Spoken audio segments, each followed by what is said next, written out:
sectors are important to us: security, infrastructure, and when it comes to infrastructure, roads part of it, and but beyond roads, we are known for trading. Why can't we develop port system around Anambra, even if it's not in Anambra, that can help us so that people can buy here from home, not from Lagos, and get harassed and along the way, we become uncompetitive.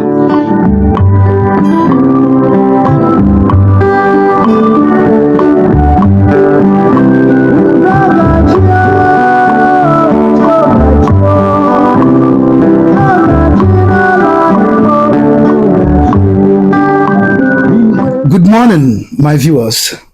I welcome you to this very, very exclusive interview that we'll be having with a governorship aspirant of Anambra State in the person of Dr. Valentine Ozigbo. Welcome, sir. Good morning. Welcome. Pleasure. Welcome. Thank you. Thank you so Welcome. much. Thank you. All right. Before we proceed, I will make a little introduction. My name remains Chukwemeka Ojembe Nwiro, the Unify Igbos Now proponent, the convener of the movement Unify Igbos Now, the people and politics, the Anambra governorship race, and the role of Anambra in the Igbo identity crisis. Doctor, it's a pleasure having you here on our platform. Thank you. All right. We will proceed immediately with our questions because I know that our viewers are itching to hear from you direct. A lot of people has commented when we uploaded that we will be having this section with you. Some talked about your eloquence, some talked about your personality, but then we will give them that which they yearn for, the man himself. All right. Identity, politics, and Igbo nationhood.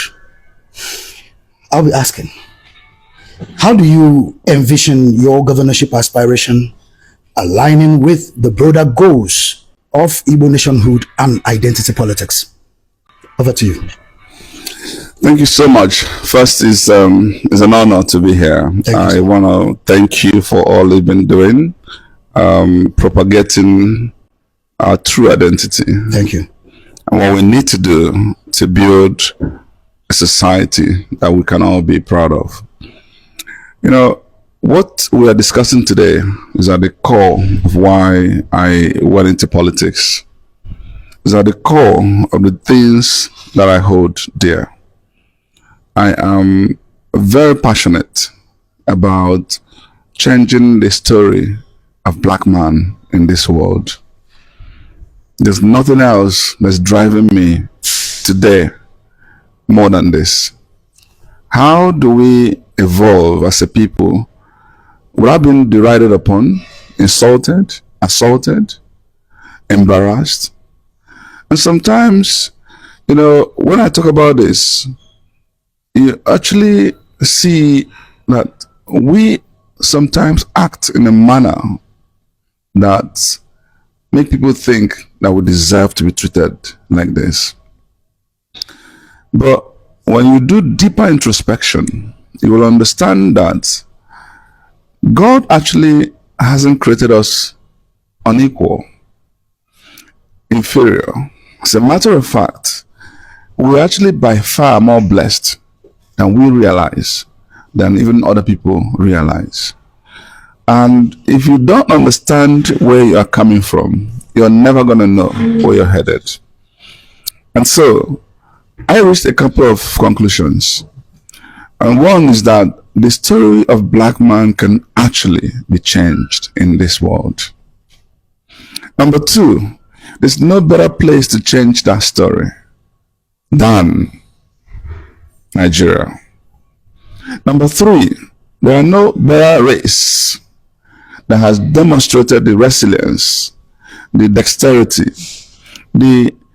if you go back to the history and all that can tell about this change of story, demonstrated it than the Igbo race. And guess what? Anambra is seen as the headship of the Igbos. Exactly. So this is where it ought to start. This is actually why I said, you know what? Stop pontificating. Let's come home and show what is possible. Let's use Anambra, set a standard in governance so that people can now see that it's not just rhetorics, it's practical. How do we galvanize, unite the entire Igbos? But how do we inspire them into greater things? Do you know what encouraged me the most? When I looked back, when I studied our history, when I went back, go back in time, go back to the biblical days, but that's as far as it's recorded. Some will tell you about what has happened in the years past. That's okay. But let's go back to when we have proper recording. That the fact that we are the children of Abraham, the sons of Gad, sons of Eri, and all of that. And that tie between us and the Jews, and the fact that the Jews are actually the most impactful race in this world today. If you talk about the Western world, America, for instance, which is number one in this world, the Jews have a lot of control, influence on America. Exactly. So you've got to respect that race. And that tells me that the Igbos, if only we could understand where we are, where we're coming from, and what we're supposed to do, that we will not just be like the Jews in what they're doing globally, but we actually can do far more because we're siblings. There's nothing. So the love, because even in the Bible, God called them His first sons. We are the first sons of God. That God Almighty that we all worship. We are that chosen generation. But we haven't realized this enough. And that is what it's going to take us back to who we are, where we are. And that's why things like Omenana, in the right sense of it, or the wrong sense of it. Because someone then calls Omenana. Yes. What we're known for, we've got to get back to those roots and create a balance. And there's a fuse with the Christianity that can give us exactly what we're looking for. And when we start from there, the real question then becomes, what are we supposed to do to get to where we're supposed to get? And the biggest and the most impactful of them all is political leadership. Without that, you're wasting your time. And we've got to do it right. Number two is what I call culture. But not really the culture like people think, celebrating some festivals.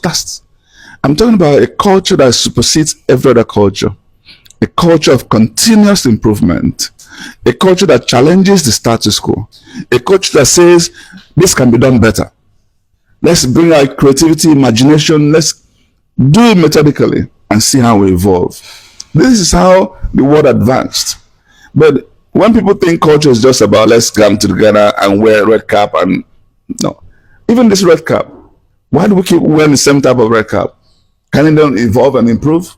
The idea of it to I don't believe in that. They've done theirs. We need to improve on what they've done. We make them proud by improving on what they've done. Exactly. Actually we'll keep it. We'll change it. Let's challenge status quo. When you bring all this together, you will see Igbo people you'll be proud of. And we will inspire the rest of Nigeria. That's where we're headed to. Thank you. No wonder my followers who knows you very well understands your oratory, and we couldn't wait for this interview. All right, over to the next. What specific policies or initiatives would you implement to promote the Igbo culture, language, and heritage in Anambra State, assuming you get elected?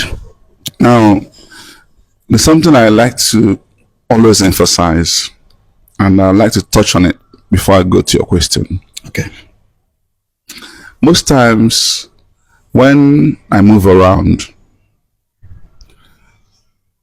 I get accustomed with this type of question.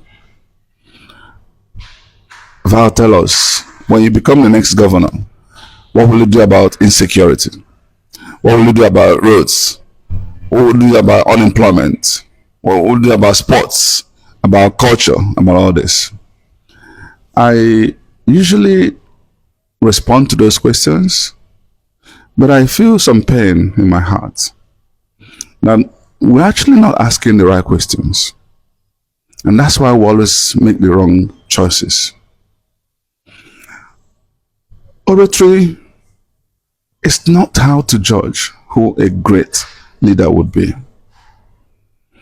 I can go and read about culture and all that and pour it out here. You get impressed and you say to everybody, follow this man because he knows what to do. Let's go back to, who is that person? Onyekambo. Who is Val Ozigbo? And not just me, who is any other leader you're about to choose?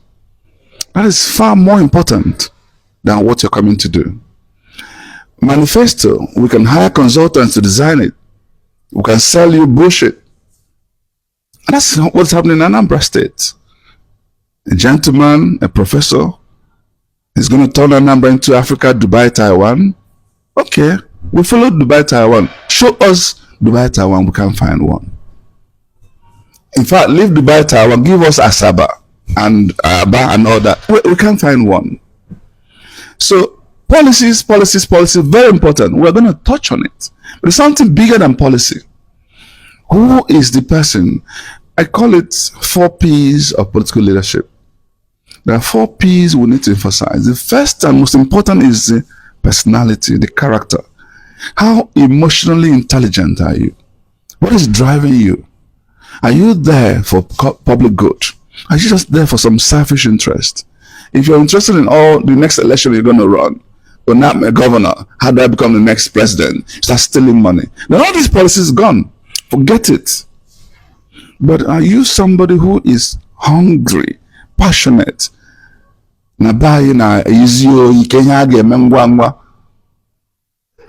Start from there. Because I'm going to know what to do. Even if I don't know what to do, and I'm a listener, I will learn what to do. Let's keep emphasizing on the character. Who are you? And this is not just about governorship. In your town union, in your chairman of your local government, any leadership position, after all, that's how you employ people. Well, if you're interviewing your cameraman now, you pay attention to the attitude. Is this guy is irresponsible? You're not going to bring him. But he might know how to do all this stuff, all this technical stuff. But I'm emphasizing this because that's where we should always begin. And after the issue of personality, you go to the platform, go to the process, for now going to the promise. Policies are all part of the promise. Now let's now go to your question. You see, the best thing to do in life is to demonstrate and show and live it out. Something happened when we had a reception for Alex Oti in Lagos. I sat down with a lot of people from Abia State. My wife is from Abia. Okay. So, and she grew up she was born in and she grew up in Aba. And when some other governors were in Abia, if you talk to any Abia man, he will probably not be proud to say he's from Abia. But just within a year of Alex Oti being in power, when they all picked up their microphone, I'm proud, Abba, or Abia, Umahia, they are proud now. If you want to promote our identity, our heritage, we must do well. When we do well, we're not going to be selling who we are to the rest of the world. People will be asking, wow, who are those people? And doing well is about how we organize ourselves. Those values we hold dear. Respect for ourselves. Fear for God. Not killing fellow human beings. Not the atrocity or the mess that's going on in this world. That's the starting point of who we are. Because if atrocities are happening, you're telling me, what are you talking about? In fact, with the level of insecurity, you can't even organize people. Somebody was telling me, dirty Lagos. I said, I'd like to do a dirty Anambra. But then how do I deal with insecurity first? Because nobody's going to come if I invite them. So the starting point is, how do we do well as a people? How do we create that environment for our people to thrive? How do we create that environment and people come home to invest and develop? We're the one developing the rest of Nigeria and the rest of the world. Let's do that home. And when we do that, you will see that by the time we now start saying these stories, telling who we are, history has to be part and parcel of everything that we do. You know, when I went to Israel and I visited the Holocaust Museum, if you go there, you'll be soaked into the Jewish culture. How do we do such here? And also create that environment to be able to monetize it so it's sustainable. And of course, that brings me to all the other things around developing the wonderful sites that we have in different places. Do you know that if you just even build a museum for what happened during the Biafra and do so well, you can make millions of dollars for people visiting, just coming to see what happened. What happened? And if you actually just, another one where, and Obugad developed where all the sisters reach and actually cleanse the atrocities around there and draw strength from God, people can get there and get healed. And that can be great. There are several things we can do. Obunike Cave, all the Aglu Lake, and of course go beyond Anambra State to the rest of Igbo. And when I say Igbo, not just the 5 eastern states, our neighbors in Delta, in Rivers, in Bayelsa, and in Cross River, all of those places. How do we leverage all of this? But let's make ourselves proud, and that starts with political leadership. Thank you, Doctor. Thank you. Thank you so much. Okay, coming down to this particular question is very, very important. How do you plan to balance the unique needs and concerns of the Anambra State, Igbo population with the state's diverse cultural and ethnic landscape? The beautiful thing about this life, in fact, what I so much love with your question is that term, balancing. Balancing means opposite of extremism. This world is not just black or white. There are many other colors in between. Whenever you're taking any decision in life, you must consider all factors, finding ways to navigate through them. And this is actually the next book I'm about to write. I'm almost concluding on balancing. And it's not just, it's something I want to use to inspire the youths. How do you take decisions? How do you balance work and life? How do you balance also work and home? How do you balance God and humanity? How do you balance things? And then when it comes to governance, and particularly Anambra State, there's a need for us to balance between the urban and the rural, to balance between the 21 local governments and making sure everybody's carried along.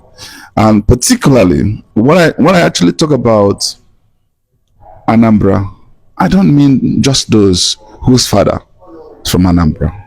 I mean residents of Anambra. So anybody who finds himself or herself into Anambra and makes a home should be treated as an Anambra citizen. Whether you're from Fulani, whether from Abakaliki, or from Megala. That is the thing we need to do. And when they come, no biases, treat them equally. What do I mean by this? The whole idea, because when we have this insecurity, I see a lot of people say, oh, they're from there, they're from there, they're from there. I really don't care where they're from. Whether they're indigenous who are criminals, they'll be treated as criminals. Exactly. Whether they're Fulani who are criminals, they'll be treated as criminals. So that the good ones are allowed to stay. The criminals will be made uncomfortable and they just disappear. We need good people in our home. And what that means, therefore, is that we have to intentionally engage. Sit down with different people, listen to their needs, figure out how to solve those needs and make them feel at home. When we do that, that's when Anambra will truly be the light of the nation. Thank you. Thank you, sir. Okay, over to the next. We are having a limited time so that you can catch up with your flight. Community development and empowerment. Can you share your vision for community development and empowerment in Anambra State, particularly in relation to Igbo communities? if you go through my Anambra Chawapo mantra, it's a very rich economic, historical, philosophical governance framework that is meant to help us develop who we are and advance our society in Anambra to what I call a self-generative future. How do we recreate Anambra of our dreams? When we go back to what some of our forefathers have done, Nnamdi Azikiwe inspired the world in politics. Chinua Achebe inspired the world in literally, works. And of course, you can see what Chimamanda and the rest are doing. In the entertainment world, the same thing. We have the Oliver the Kokwe and Osadebe and many. And these are the ones that inspire the flavors and the squares of this world. And in business, the Sir Louis Ojukwu was the richest man in this country and has inspired a lot of business. And that's why a lot of Newi people are making us proud in different spheres. And not just Newi people, the rest of Anambra. This is why we have here as home to the greatest number of billionaires. And we're proud of that. Yes. Now, I can go on and on with what we've achieved in different fields. Even in the spiritual realm, Anambra man is the only saint we have in West Africa and the Kali Church. Now, and Anambra, two living cardinals in Kali Church and Obaleke. Now, what this tells you is that there's a lot we can achieve. We'll do the right thing. So I evolved 3 perspectives in governance. First perspective is sector. And each of these will touch communities in different ways. Which sectors are important to us? Security, infrastructure, and when it comes to infrastructure, roads part of it, and beyond roads, we are known for trading. Why can't we develop port system around Anambra, even if it's not in Anambra, that can help us so that people can buy here from home, not from Lagos and get harassed and along the way, we become uncompetitive. Tech infrastructure, different infrastructure, water system, how to develop these things. But when go to do, how do we inspire the private sector to partner with us to get it done? What is important is the job is done. Which sectors are important? That's the first part of my governance approach. Second is cluster approach.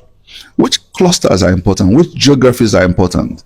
We know the importance of Onitsha, the largest market in West Africa. Yes. But it's a ghost of itself. What do we do to make Onitsha center of commercial excellence?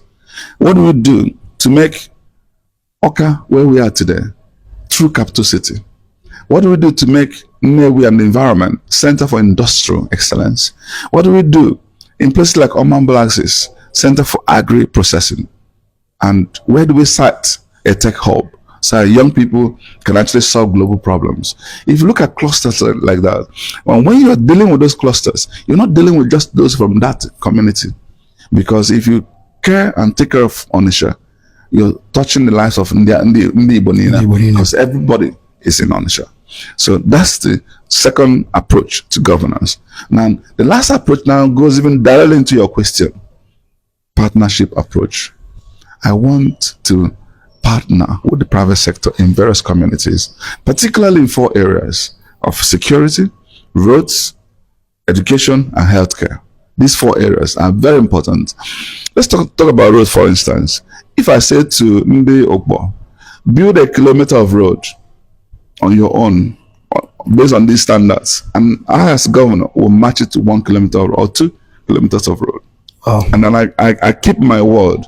You know what Ogidi people will say? No, don't worry. We'll have billionaires who can also build, and they do the same thing. Ojoto will say the same thing. By the time we do it, we're competing on the right things. We're no longer competing on the amount of crystal champagne and whiskey 30 years you're drinking, or Rolls Royce you packed in your garage, which is all useless to us. Yes. We're competing based on community development, what you're doing to impact society. And if we track all these people, imagine December period, I don't know who I should bring, maybe Michelle Obama or Donald Trump or some, and beg, please come and honor these men have helped me to rebuild our society. What do you think will happen next December? You will kill yourself to come back home and fix at home. Exactly. Thank you, sir. Thank you. This is a very wonderful answers to our questions, and I believe our viewers out there are noting their points from the answers of Dr. Valentine Ozigbo. Thank you. All right, over to the next. How do you plan to address issues of poverty, inequality, and social injustice in Anambra? Very important point. After this interview, I'm going to share that Anambra Chawapo, very short document. Anambra Chawapo. Chawapo, yes. Wow. And another slogan coming up. Oh yeah. It's Anambra Chawapo. It's I love that. It's actually taken from Matthew 5:16. Let your light so shine, because Anambra is the light of the nation, but that light is dim. It's not shining. We need that light to shine. It's not just going to shine for the Anambra. It's also meant to shine for the rest of the Igbos.